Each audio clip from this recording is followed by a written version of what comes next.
Bismillahirrahmanirrahim. Assalamu alaikum dear learners. Welcome to English grade 9. Welcome to the Chase Academy. Students, आज हम जो SLO पढ़ेंगे that is totally related to your writing competency.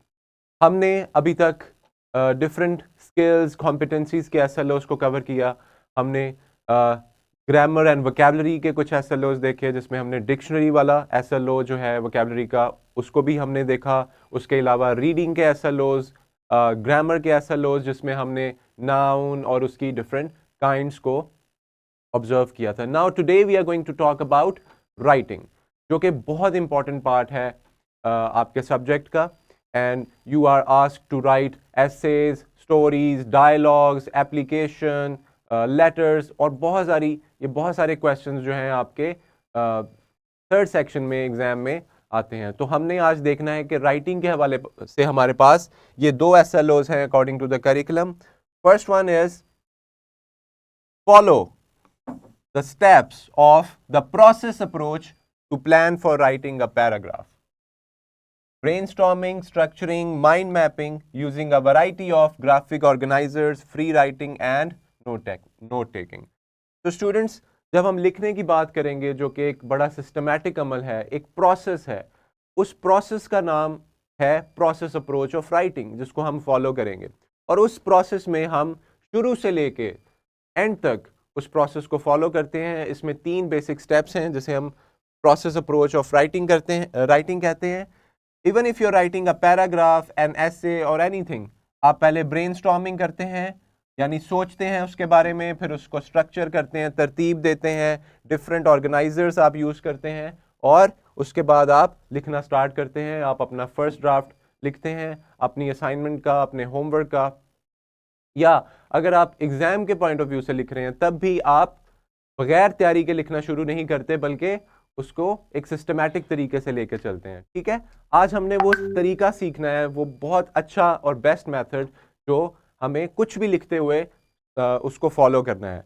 तो this is what we mean by today. And when you are done writing, before submitting, whether it's an assignment, it's a homework, whether it's your task, या कुछ भी आप लिख रहे हैं, लिखने के बाद का जो अमल है जिस पे हम एडिटिंग करते हैं, प्रूफ रीड करते हैं to a range of different text and context.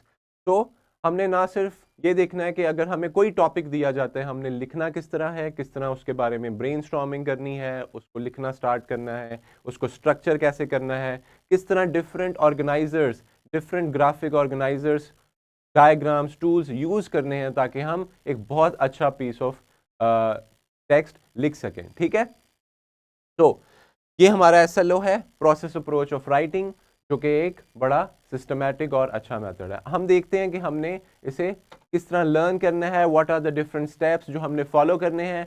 और इसके बाद आपको वर्कशीट और स्किल शीट में writing, probably in the worksheet आपको एक राइटिंग प्रॉम्प्ट मिलेगा टू राइट एन एसे. इसी प्रोसेस अप्रोच ऑफ राइटिंग को फॉलो करते हुए हमने उस एसे को लिखना है और उसके बाद उस पर प्रूफ रीडिंग करनी है, एडिटिंग करनी है, and then we will submit to our instructors. तो क्लियर है, तो हमने देखना है कि हम लिखते किस तरह है. This is the vertical linkage dear learners of grade 8. Same SLO वहां भी था, उसमें almost identical SLO was already taught in grade 8. Now, what steps do you follow when you are given to write something about? ये हमारी आज की brainstorming session का एक प्रॉम्प्ट है जिसके बारे में हमने बात करनी है. तो तमाम स्टूडेंट्स रेडी हो जाएं और मुझे बताएं कि जब आप कुछ लिखते हैं, लेट्स से आप स्टोरी लिख रहे हैं, आप डायलॉग लिख रहे हैं, एप्लीकेशन, लेटर, एसे, पैराग्राफ, कुछ भी, इवन समरी भी अगर आप लिख रहे हैं, तो आपका क्या मेथड है, आप क्या चीज़ फॉलो करते हैं. जी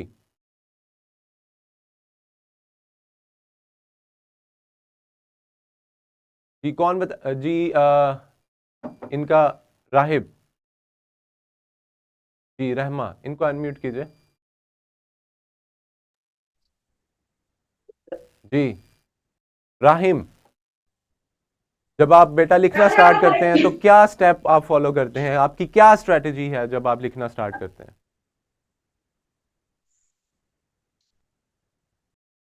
जी बिस्मा, अनम्यूट कीजिएगा.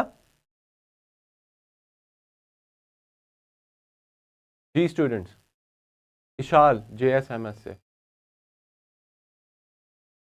ऊपर कोने में। जी जी इशाल। सबसे पहले जो भी हम लिखते हैं सबसे पहले हम उसकी हेडिंग प्रिपेयर करते हैं, जी ठीक है, हेडिंग प्रिपेयर राइटर का करते हैं। नाम लिखते हैं। ऑलराइट, उससे भी पहले आप कोई प्रोसेस फॉलो करते हैं? जैसे आपके सामने एक टॉपिक है, क्या आप उसको पहले सोचते हैं, उसकी आउटलाइन बनाते हैं ज़हन में और फिर उसको लिखना स्टार्ट करते हैं? जी। ऑलराइट, और एनीथिंग एल्स? और क्या प्रोसीजर है आपका राइटिंग का? जी रहमा, इनको अनम्यूट कीजिए।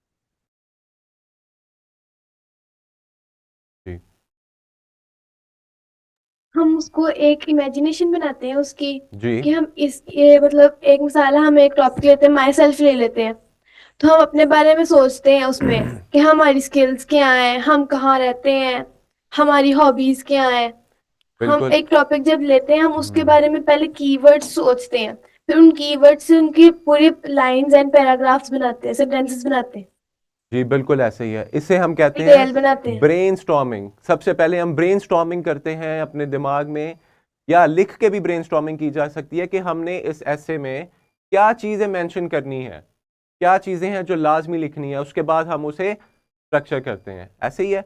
तो सबसे पहले हम ब्रेनस्टॉर्मिंग करते हैं, आइडिया डेवलप करते हैं, टॉपिक को समझते हैं सबसे पहले, और उसके बाद हम लिखना स्टार्ट करते हैं।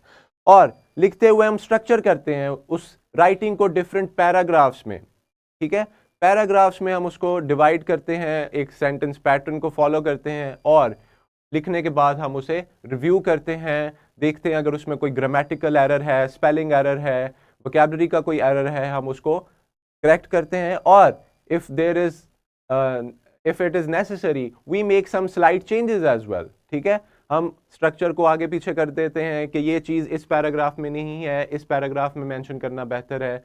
हम टॉपिक सेंटेंस को फॉलो करते हैं, supporting details, and then we write the conclusion, and this is how we basically structure our writing. So, this is what we are doing. So, first thing is start by brainstorming ideas for a paragraph on a given topic. My favorite hobby. For example, हमारे पास topic है to write an essay on my favorite hobby. सबसे पहले हम सोचेंगे कि what are our hobbies, and out of all those hobbies, what are our favorite hobbies? When did I start doing it? How do I enjoy it? क्या मेरा process है? And then we have to elaborate about the hobby, we have to give description about it, right? तो सबसे पहले हम देखते हैं कि हमने क्या चीज़ें मेंशन करनी है, क्या चीज़ें नहीं मेंशन करनी, हमने ब्रेनस्टॉर्मिंग करना है। For example we can say that of course there are a lot of hobbies like reading book, playing sports, or playing different indoor and outdoor games, collecting something, collecting cards, or all these different kinds of hobbies. So then we actually start describing the hobby. तो सबसे पहले तो हम ऐसे ही लिखना start नहीं करते, बल्कि उसके बारे में प्रॉपर ब्रेनस्टॉर्मिंग करते हैं। तो इस टॉपिक को माइंड में रखें, माय फेवरेट हॉबी, और हमने इस पे प्रोसेस अप्रोच ऑफ राइटिंग, वो प्रोसीजर हम अभी इस पे लगाएंगे जो अभी हम समझेंगे। तो what is the process approach? The process approach to writing is a method. This is a method that we need to follow that involves several stages. इसमें different stages हैं, different steps हैं. It helps you improve the quality of your writing. So this is why we are following the process approach of writing. इसके बरक्स क्या है? Product approach of writing, जिसमें हम सिर्फ लिखना स्टार्ट कर देते हैं कि हम बस लिख के उस चीज़ को मुकम्मल करें। Process approach of writing में हमने इस तरह नहीं करना, हमने ये मेथड यूज करना है राइटिंग का, in writing each and everything that we write in our exams और in our daily life as well. Alright, तो मूव ऑन। जी, ये 3 स्टेप्स हैं जिसकी मैं बात कर रहा था। दीज आर द स्टेजेस और steps as you can call it, process approach of writing के according to our SLO। Pre writing, drafting and post writing. Students, what do you understand by pre writing? क्या जहन में आता है आपका जब आप सोचते हैं इस पहले स्टेप को? जी please raise your hands. Renaissance school है यहाँ पे? जी जी, कामरान पब्लिक स्कूल। जी प्लीज अनम्यूट कीजिएगा।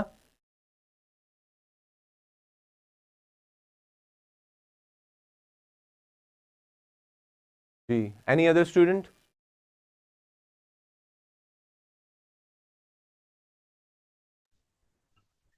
सर जब हम कोई चीज लिखते हैं तो उससे लिखने के पहले सोचते हैं।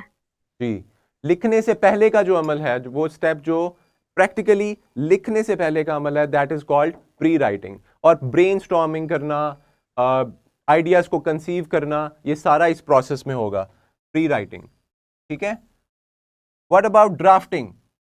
ड्राफ्टिंग का मतलब है स्टूडेंट्स लिखना। जब हम लिखना स्टार्ट करते हैं, फॉर एग्जाम्पल हमने 2 पेजेस लिखे, दैट इज आवर ड्राफ्ट।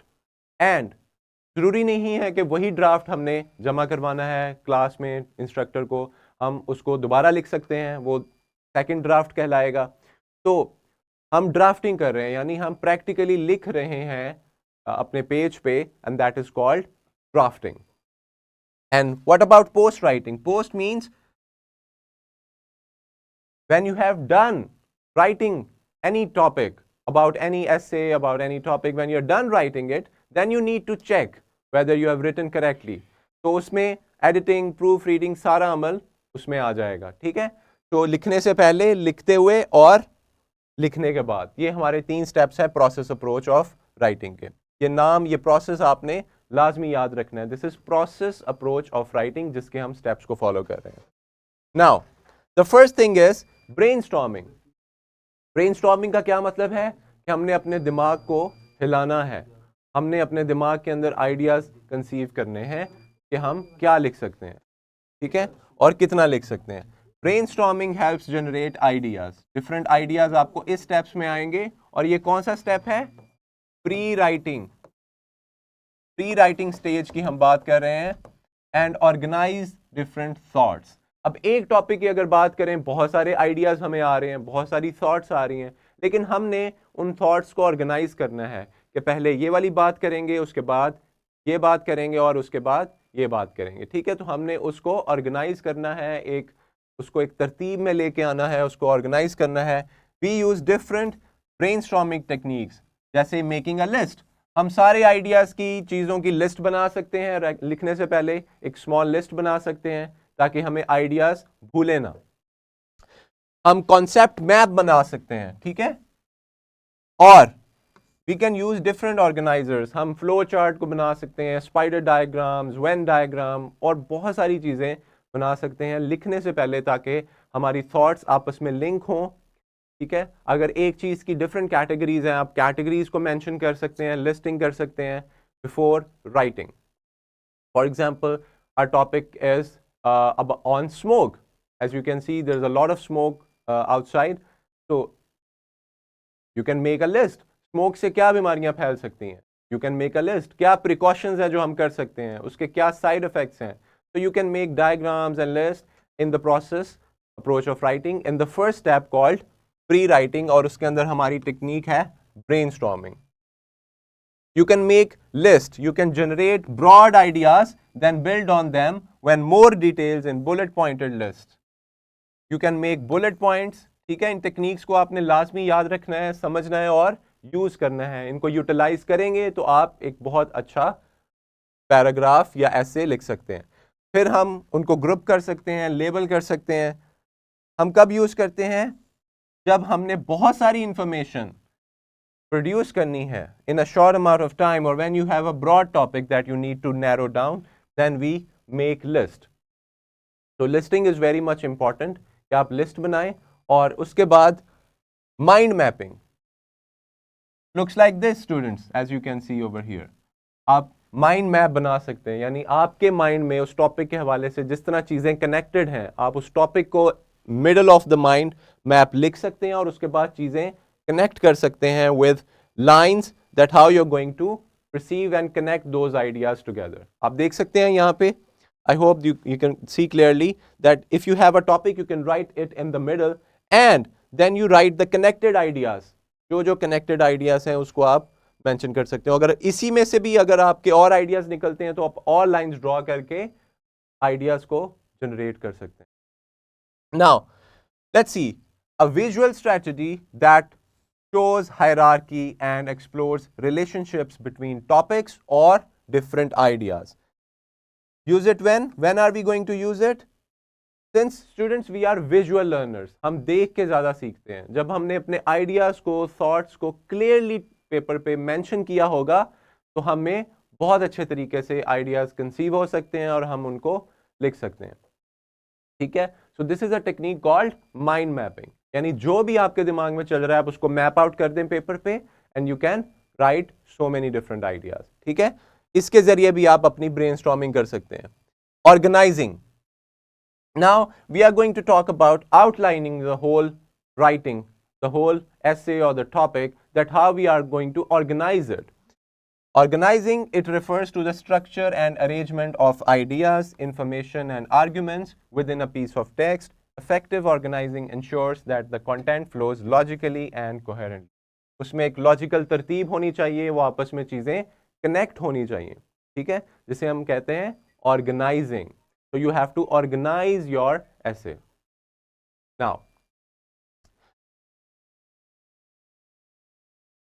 जब हम ऑर्गेनाइजिंग की बात करते हैं स्टूडेंट्स, क्या आपको पता है what is a topic sentence?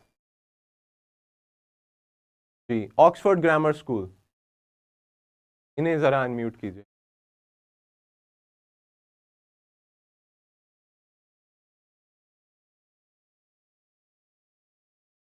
Ji, please unmute कीजिएगा.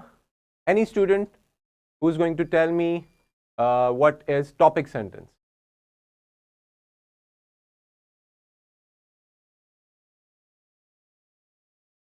जी, the Renaissance, yes, the Renaissance school. Sir, topic sentence means the sentence that we use as a topic. Yes, the opening statement, the very first line जो आपके topic को reflect करती है, जो आपके paragraph में पहला जो सेंटेंस है, that is your topic sentence. And then you have supporting details that are those sentences that are supporting the main idea. आप अपने टॉपिक सेंटेंस में जो आपका ओपनिंग स्टेटमेंट है, सेंटेंस है, जिसके अंदर आपका टॉपिक क्लियरली मेंशन्ड है, उसका मेन आइडिया क्लियरली आपको नज़र आ सकता है, उसके बाद जो स्टेटमेंट्स हैं, जो सेंटेंसेस हैं, they are your supporting details, supporting sentences, and then you conclude it. आप बिल्कुल उसका एक नतीजा निकालते हैं, उसको कंक्लूजन पे लेकर आते हैं. This is the basic structure that we follow in our essays and in our paragraphs. ठीक है, तो हमने उसी स्ट्रक्चर को फॉलो करना है. Main components of a paragraph such as the topic sentence, supporting details and concluding sentence. Organize ideas into a clear and logical structure. This is the logical structure that we need to follow. It means the very first sentence of the topic should reflect your main idea. कि आपका main idea क्या है. उसके बाद उस idea को support करने के लिए arguments या जो भी चीज़ें हैं आप different sentences में उसको करते हैं और end में आप उसको एक logical conclusion के साथ end कर देते हैं. ठीक है, तो ये 3 चीज़ें हैं, 3 steps हैं जो हम organize करते हैं. नाउ एक और टेक्निक है ब्रेनस्टॉर्मिंग की. अभी हम प्री राइटिंग की बात कर रहे हैं. हम देख रहे हैं कि what are the different tools जिससे हम अपनी प्री राइटिंग यानी आइडियाज कंसीव करने में मदद कर सकते हैं. एक और चीज़ है free writing. It means that you right freely. Now this you can not do in examination क्योंकि आपके पास इतना टाइम अवेलेबल नहीं होता.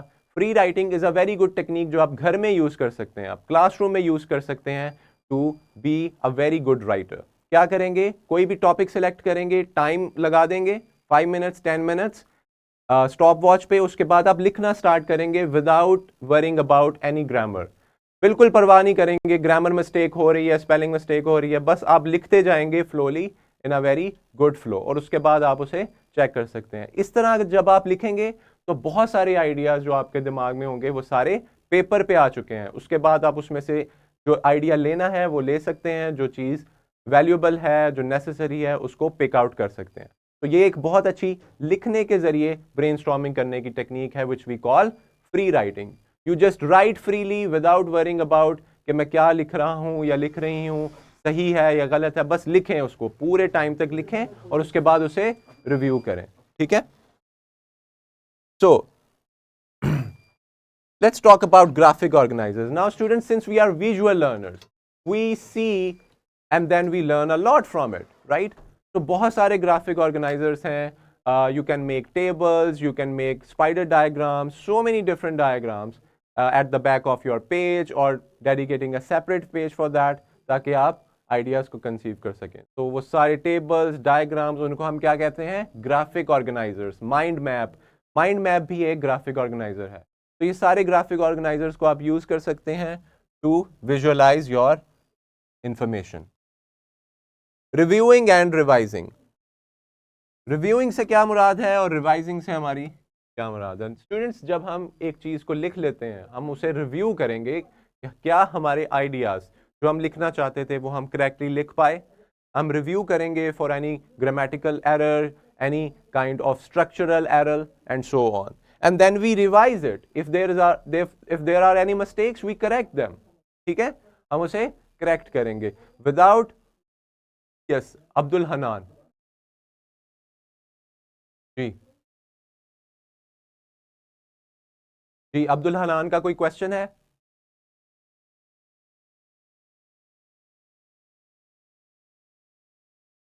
जी स्टूडेंट्स, प्लीज जब आप हैंड रेज करते हैं, it means you are asking a question, और हमारी तरफ से जब अनम्यूट होता है, आपकी तरफ से भी होना चाहिए, आपकी तरफ से वो परमिशन होनी चाहिए. जी, इस तरह लेक्चर डिस्टर्ब होता है. अगर आपका क्वेश्चन है तब ही आप हैंड रेज करें. अब रहमा जी.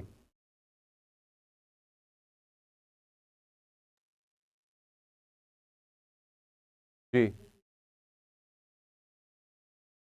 ऑलराइट, आगे बढ़ते हैं हम. तो सर हम जी सर चैट एनेबल करवा दें प्लीज. हम अगर छोटे मोटे भी कोई क्वेश्चंस होते हैं उनके लिए भी आपको डिस्टर्ब करना पड़ता है. इस तरह चैट में छोटे मोटे क्वेश्चंस लिए जाते हैं और एक दूसरे को भी बता देते हैं हम. असल में चैट इसलिए अनअवेलेबल है क्योंकि जी एक तो स्कूल्स की तरफ से इस बारे में कमेंट था, और दूसरी बात ये कि उसमें फिर स्टूडेंट्स आपस में चैट करना शुरू कर. तो जो भी आपका क्वेश्चन है, even if it's a smaller, even if you know it's a very short question, you can raise your hands, unmute yourself and then ask it. Alright. तो हम जब भी लिखते हैं, फॉर एग्जांपल पैराग्राफ लिख रहे हैं या कुछ भी लिख रहे हैं, रिव्यू योर फर्स्ट ड्राफ्ट. हमने जो लिखा है हम उसे रिव्यू करेंगे, make necessary changes and proofread your work before finalizing the paragraph. Proofreading से क्या मुराद है? हमने देखना है, हमने दोबारा पढ़ के देखना है, इसमें कोई गलती तो नहीं है. इस अमल को हम प्रूफ रीडिंग कहते हैं. ठीक है. नाउ रिवाइज हम कब करते हैं? ड्यूरिंग योर फर्स्ट री read of your draft, when you start to think about how well it addresses the task, requirements, and how well it addresses the needs and expectations of your readers. You might decide you need to add or remove parts, conduct further research if needed, add transitions, and replace words with clear and precise vocabulary. These students, आप देख सकते हैं इस reviewing and revising अमल में कि आपने transitional words, transitional devices, यानी however, whatsoever, if, therefore, इस तरह के जो ट्रांजिशनल वर्ड्स हैं उनको करेक्टली यूज़ किया है. पंक्चुएशन आपकी बिल्कुल ठीक है. कोई ऐसी बात जो रह गई हो, आप उसको मेंशन नहीं किया, तो आप उसके अंदर मेंशन करके उसको करेक्ट कर सकते हैं. ठीक है. नाउ क्या टास्क है हमारा? Write a simple paragraph on a topic of your choice. Keep in view the process approach of writing and the organizing of the structure. For example, आप अपना कोई भी टॉपिक लें, this is your home task, and then follow the process approach of writing. पहले pre writing में idea को conceive करें, brainstorming करें, देन ड्राफ्टिंग करें, और लिखने के बाद उसको चेक भी करें. ठीक है. And when you're writing a paragraph, follow the topic sentence, supporting details, and conclusion steps. Now, do you check your written work, assignment, or answer before submitting? How many of you students do this process? Gee, raise your hands. Do you think this is really necessary to check it and then submit it? All right. A lot of students have raised their hands. Very good. Now, okay, very good. Now, put down your hands. All right. So it's very important. Now, proofreading proof reading से क्या मुराद है हमारी कि read written और printed material and mark any errors. This process is called proof reading. And what are the different methods of proofreading? Now students, we edit our writing, we use shortcuts, check with a fresh pair of eyes, proofread a printout, we look for grammar and punctuation mistakes, and don't repeat yourself. Does it make sense or not? या ये जो मैं बात लिख रहा हूँ या लिख रही हूँ, क्या इसका कोई तुक है, कोई सेंस बन रहा है, तभी हम उसे रिटेन करेंगे. तो ये सारी चीज़ें हमने प्रूफ रीडिंग के अमल में चेक करना होता है. फॉर एग्जांपल हमने एडिटिंग करनी है, हम देखेंगे if you are writing on the word MS Word, digital shortcuts, check with a fresh pair of eyes. It means sit in a very good attentive position when you are proofreading it. Proofread a printout. Don't repeat yourself. If you think that there is repetition of one thing over and again, तो उसको ख़त्म करेंगे. ठीक है, एक बात हो चुकी है तो हम उसके बाद उसको रिपीट नहीं करेंगे. Does it make sense? Grammar and punctuation mistakes, spelling errors जो कि बहुत ज़्यादा कॉमन है स्टूडेंट्स में, ग्रामेटिकल मिस्टेक्स, टेंसेस का सही इस्तेमाल होना चाहिए. अगर आप पास्ट की बात कर रहे हैं तो पास्ट के टेंस के अंदर रह के उसे बात करेंगे, टेंसेस को शिफ्ट और स्विच नहीं करेंगे अननेसेसरीली. ठीक है, अगर आपने कोई कोट मेंशन किया है, कोई कोटेशन मेंशन किया है, तो वो किसकी कोटेशन है उसको भी मेंशन करेंगे. ठीक है, क्रेडिट देंगे, उसको हाईलाइट करेंगे. तो all these things. Now editing and proof reading, ये दोनों अमल जो हैं वो एक साथ चलते हैं. और इसके अलावा इसके बारे में कुछ इंफॉर्मेशन है. These are the editing strategies. सबसे पहले हम सेंटेंस के स्ट्रक्चर को देखेंगे. Does the paragraph have a clear topic sentence using specific words, vivid words and modifiers? क्या हमारा topic sentence बिल्कुल clear है? Then are we adding any supporting details clearly? और हम देखेंगे कि जो हमने चीज़ें मेंशन की हैं, फॉर एग्जांपल आपका ऐसे है विजिट टू अ जू, या पोल्यूशन पे ऐसे है, या आपका एजुकेशन के ऊपर ऐसे है, स्कूल पे है, किस भी टॉपिक पे ऐसे है. You have to see that क्या मैंने क्रोनोलॉजिकली यानी step by step sending order में जो चीज़ पहले है उसको पहले मेंशन करना, उसके बाद मेंशन करना, एक ऑर्डर के अंदर आपने चीज़ों को मेंशन करना है. Then second thing is you check the spellings. Then punctuations, capitalization, proper noun है तो हम कैपिटलाइज करेंगे, पहला लेटर है सेंटेंस का, पहला अल्फ़ाबेट है, हम उसको कैपिटलाइज करेंगे. ठीक है. यूजेज हम देखेंगे कि क्या हमने दो एक जैसे वर्ड्स, होमोनिम्स मिक्स तो नहीं कर दिए. For example we have word like there and there.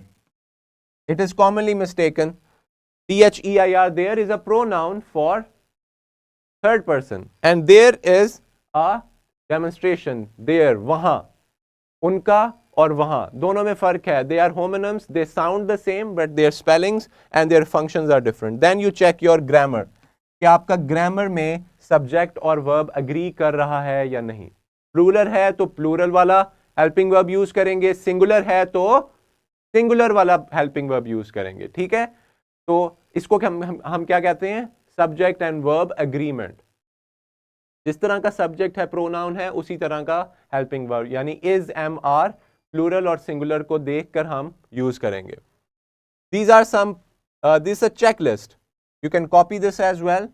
हम जब भी कुछ लिखते हैं हमने चेक करना है structure and format, presentation, vocabulary and grammar. Yes, presentation of writing is also very important, कि आप अपना लिखा हुआ जो है वो इसको अच्छे तरीके से लिखें, अच्छी प्रेजेंटेशन के अंदर लिखें विदाउट एनी मिस्टेक्स. तो ये एक चेकलिस्ट है, आपने इसको करना है. और जब आप अपना होमवर्क वाला ऐसे जो लिखेंगे उसके बाद आपने इस चेकलिस्ट के अंदर मार्किंग करनी है कि क्या मैंने सारी चीज़ें गो थ्रू कर ली हैं या नहीं.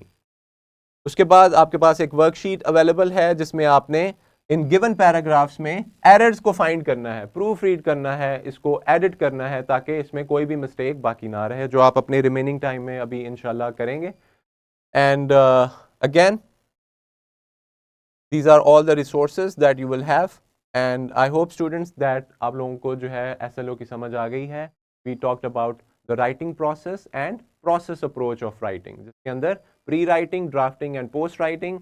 So I hope that everything is clear. Now you will focus on your worksheet, your task और prompt essay का जो भी आप चूज करेंगे, या आप my favorite hobby पे smoke in लाहौर या जहाँ भी आप हैं smoke in पाकिस्तान, इस तरह आप टॉपिक लेंगे और सिस्टमैटिक तरीके से पहले प्रूफ रीड करेंगे उन डिफरेंट टूल्स को यूज़ करके, listing, graphic organiser, mind mapping etcetera लिखेंगे, और लिखते वक्त एक स्ट्रक्चर को फॉलो करेंगे और उसके बाद लिखने के बाद चेक करेंगे, जो कि हमारा SLO था, editing and proof reading and following the process approach of writing.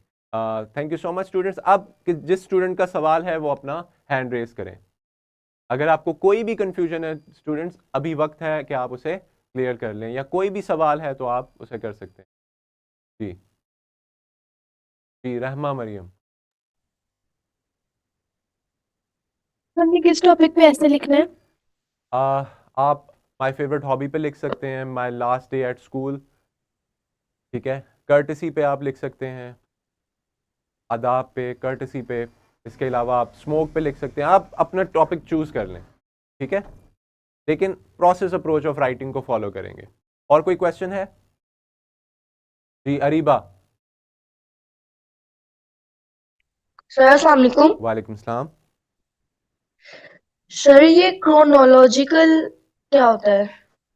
It means जो चीज़ पहले आ रही है आप उसे पहले मेंशन करेंगे। दिस इज क्रोनोलॉजिकल ऑर्डर, ठीक है। Okay, thank you sir. तरतीब में जो चीज़ पहले आ रही है उसे पहले मेंशन करें, उसके बाद फॉलो अप जो भी चीज़ें उसके बाद आ रही। जी, एनी अदर क्वेश्चन? इंशाल, यस। सर अस्सलाम वालेकुम। वालेकुम सलाम। सर मुझे एक बात पूछनी थी, मच और मैनी में क्या फर्क है? ये हमारे जी ये क्वांटिफायर्स हैं। मच हम तब यूज़ करते हैं जब आप अपने नाउन को जो है काउंट नहीं कर सकते with numbers, alright, like there is too much sugar in the coffee, we can't count the coffee, alright. लेकिन मैनी हम यूज़ कर सकते हैं, you know there were many people, many, few, ये क्वांटिफायर्स होते हैं जो हम अपने नाउन्स के साथ यूज़ करते हैं। जी, any other question? Okay, thank you sir. You welcome. No, I think we have answered. Okay, Ariba.